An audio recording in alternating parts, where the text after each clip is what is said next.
Кедейлер жана байлар тандаган 3 нерсе. Бисмиллахир-рахманир-рахим.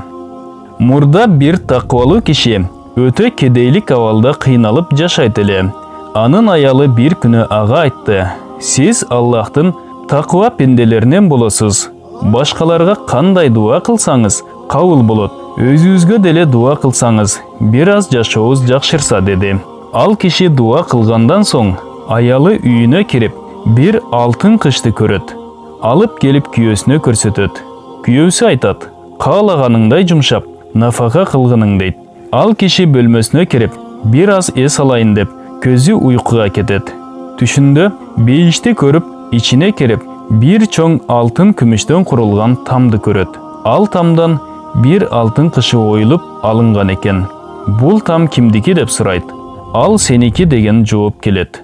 "Бул кышы оюлуп кемип кетиптир. Аны ким алды?"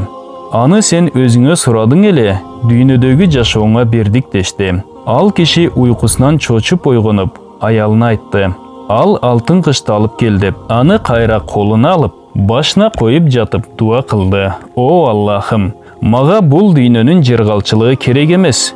Мен акыреттеги түбөлүк, түгөнбөс жашоону каалайм. Бул алтынды кайтардым" деди. Аллах Таала ал алтынды кайра ордуна жиберди. Андыктан пайгамбарыбыз саллаллаху алейхи вассалам хадисте айткан: "Бул дүйнөдө бир пендеге канча жыргалчылык пайда болсо, акыретиндеги үлүшүнөн ошончолук кемейт."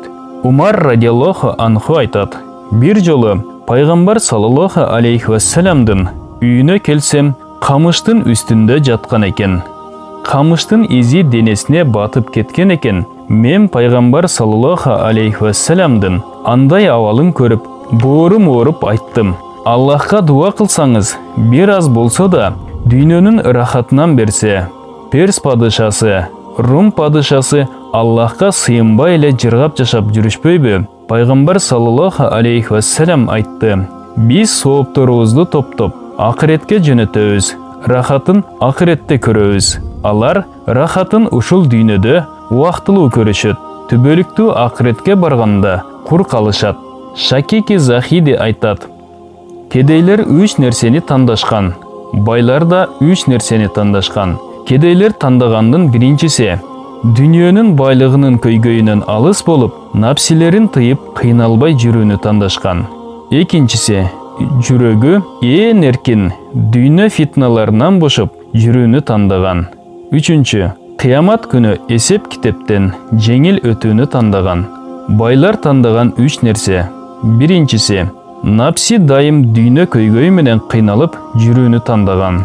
Экинчи, жүрөгү дайым дүйнө топтоо сарптоо менен алек болууну каалаган. Үчүнчүсү, кыямат күнү эсеп китеп каттуу болуусун тандаган.